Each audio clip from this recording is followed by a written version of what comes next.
Class 8 science heredity इन organism से related है, उनको आज हमने डिस्कस करना है कि हेरिडिटी इन ऑर्गेनिज्म का क्या मतलब है। अगर इसमें देखिए एक वर्ड है ऑर्गेनिज्म और एक वर्ड है हेरिडिटी। ऑर्गेनिज्म क्या चीज है?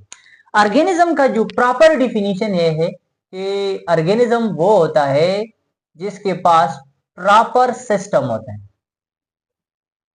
प्रॉपर सिस्टम होता है, और इसके साथ साथ ऑर्गेनिज्म के अंदर 4 खसूसियात होना चाहिए। एक खसूसियात यह है कि वो रिप्रोडक्शन करे। क्या करे? रिप्रोडक्शन करे, आगे अपने बच्चे पैदा करे। इसके साथ साथ ग्रोथ करे, ग्रोथ करे, ग्रोथ मतलब उसका साइज भी इंक्रीज करे, साइज भी इंक्रीज हो। इसके साथ साथ एक्सक्रीशन, वेस्ट प्रोडक्ट भी बाहर निकाले, और इसके साथ साथ मूवमेंट भी कर ले। अगर इन 4 और भी खसूसियात है, लेकिन अगर इन 4 खसूसियात में कोई एक खसूसियात किसी चीज के अंदर मौजूद होता है तो उसको हम लिविंग ऑर्गेनिज्म कहते हैं, तो उसको हम क्या कहते हैं? ऑर्गेनिज्म कहते हैं। और इसी ऑर्गेनिज्म का जो बुनियादी इकाई है, जो बना है, और वो किस चीज से मिलकर बना है? वो सेल से मिलकर बना है। और सेल को भी हमने आगे डिस्कस किया था कि सेल बजाते खुद किस चीज से मिलकर बना है?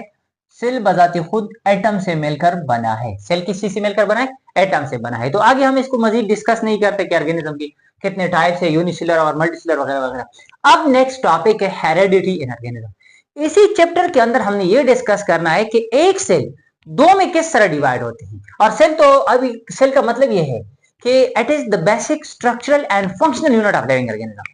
कि दुनिया में जितनी भी लिविंग ऑर्गेनिज्म है उनका जो स्ट्रक्चर होता है, उनकी जो जसामत होता है, और वो जो फंक्शन परफॉर्म कर रहे हैं। फॉर एग्जांपल मैं एक लिविंग ऑर्गेनिज्म हूं, मेरा एक स्ट्रक्चर भी है और एक फंक्शन भी है। फॉर एग्जांपल हाथ एक स्ट्रक्चर है और लिखाई करना ये उसका काम है। ये दोनों जो है ये भी किसी वजह से कर रहा है, ये सेल की वजह से कर रहा है। जिस तरह एक बिल्डिंग होता है ना, फॉर एग्जांपल एक स्कूल की एग्जांपल ले ले। स्कूल के अंदर पर कमरे होता है, कमरों के अंदर अगर आप देखें तो ब्रेक से ईंटों से मिलकर बने। इट मीन कि ये ईंट अगर मौजूद होते तो कमरे होंगे, कमरे होंगे तो स्कूल होगा, स्कूल होगा तो एजुकेशन वगैरह होंगे। इट मीन कि इसी स्कूल का जो बिल्डिंग होगा और इसी स्कूल का जो फंक्शन है बच्चों की एजुकेशन देना, ये दोनों रिलेटेड है ब्रेक से। इसी तरह लिविंग ऑर्गेनिज्म का जो बॉडी होगा, वो जो फंक्शन परफॉर्म कर लेता है, वो भी बिकॉज ऑफ सेल की वजह से ही होता है। अब इसमें हमने ये पढ़ना है कि एक ऑर्गेनिज्म के अंदर वो किस तरह डिवाइड होता है, कि एक सेल 2 में किस तरह डिवाइड होता है, वो इसमें हम डिस्कस कर लेते हैं। लेकिन जब एक सेल 2 में डिवाइड होता है, जब वन सेल डिवाइड होता है 2 में,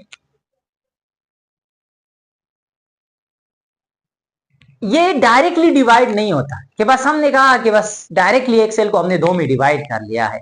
इसी तरह डिवाइड नहीं होता, बल्कि जब एक सेल, फॉर एग्जांपल ये एक पेरेंट सेल है, ये एक पेरेंट सेल है, वो ये चाहता है कि मैं डिवाइड हो जाऊं। तो अब इसी सेल के अंदर सबसे पहले कुछ चेंज आएगा, कुछ स्ट्रक्चरल चेंज आएगा, उसमें अंदर कोई चीज एडिशन होगी, डुप्लीकेट होंगे, चीजें अपने आप को तैयार करेगा। अपने आप को तैयार करने के बाद कुछ टाइम के बाद ये एक सेल 2 में डिवाइड होता है। जिस तरह क्रिकेट का मैच होता है, क्रिकेट के मैच में लास्ट में या हार होता है या जीत होता है, लेकिन स्टार्ट से पहले हमने बैट बॉल फील्डिंग और वगैरह वगैरह ये सब कुछ परफॉर्म करना है। तो इसी तरह ये जितनी भी स्टेजेस होता है सेल के अंदर, एक सेल जब 2 में डिवाइड होता है, इनसे पहले जितनी भी स्टेज से गुजरना पड़ता है, उन स्टेजेस को हम सेल साइकिल कहते हैं। उन स्टेजेस को हम क्या कहते हैं? सेल साइकिल कहते हैं। और लास्ट में जब एक सेल 2 में डिवाइड हो जाए तो उसको हम क्या कहते हैं? Cell division. अब सेल साइकिल और सेल डिवीजन में क्या फर्क है? Cell cycle, all the stages from the beginning of cell till the division of cells is called cell cycle. कि एक सेल जब एक सेल 2 में डिवाइड होता है, इनके दरमियान जितनी भी स्टेजेस आते हैं, जितनी भी चेंज आते हैं, उनको हम सेल साइकिल कहते हैं।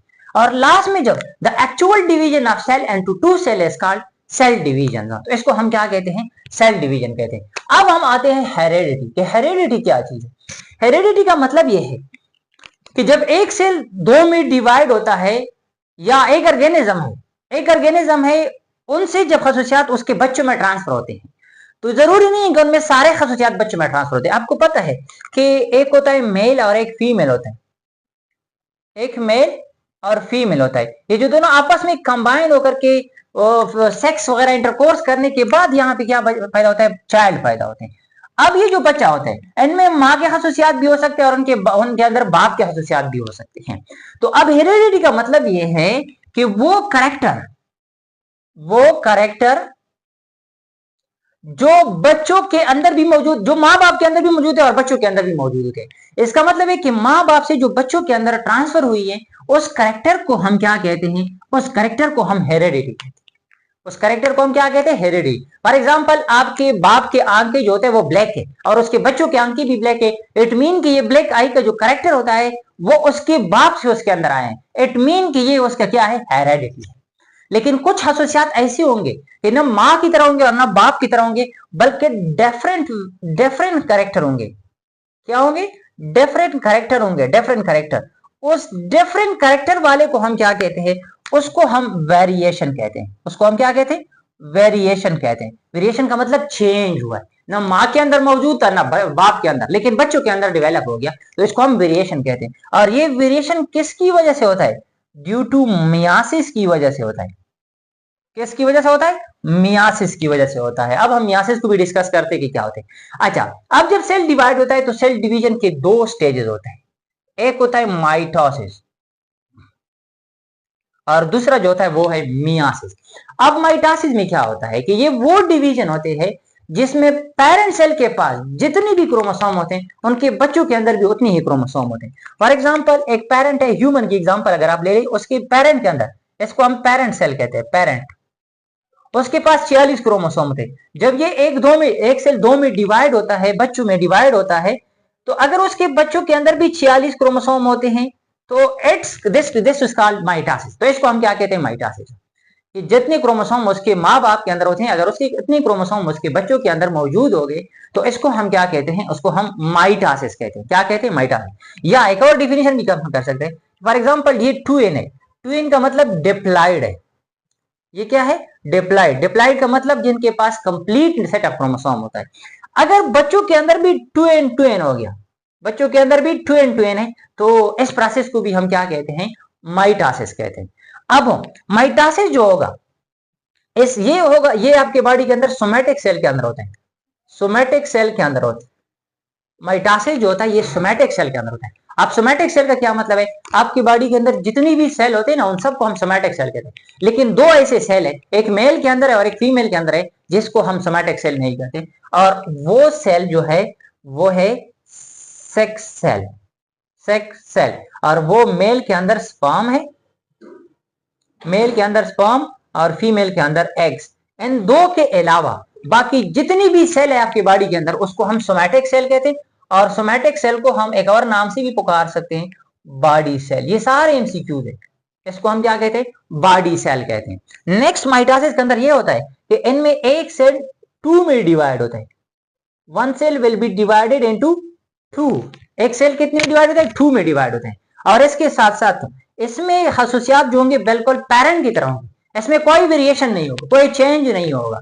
इसके साथ साथ आपकी जो ग्रोथ होता है, हमारा जो साइज इंक्रीज होता है, मोटापा, हाइट वगैरह, ये सारे किस चीज की वजह से होता है? ये सारे माइटोसिस की वजह से होता है। रीजनरेशन जो होता है, रीजनरेशन का मतलब ये है कि अगर आप देख लेना, आपने फ्रॉक की वो दुम अगर आप काट ली, कुछ दिन बाद उसकी दुम खुद ब खुद रिपेयर हो जाता है। तो इसको हम क्या कहते हैं? ये विकास सेल डिवाइड होते जा रहे थे और ये वो दुम दोबारा रिपेयर हो गए। इसके साथ साथ healing of wound, healing of wound. For example, आपको कोई जख्म लग गया, कोई चोट लग गया, कुछ दिन के बाद वो जख्म खुद ब खुद ठीक हो जाते हैं। क्यों? क्योंकि वहां पे जो पुराने सेल होते थे वो एपोप्टोसिस के थ्रू, सेल डेथ के थ्रू, एपोप्टोसिस ऐसा प्रोसेस है जिसमें सेल डेथ होती है। एपोप्टोसिस के थ्रू, निक्रोसिस के थ्रू, एक्सीडेंटल सेल डिवीजन को निक्रोसिस कहते हैं। निक्रोसिस के थ्रू वो सेल सारे खत्म हो गए थे। खत्म होने के बाद क्या हो जाएंगे? दोबारा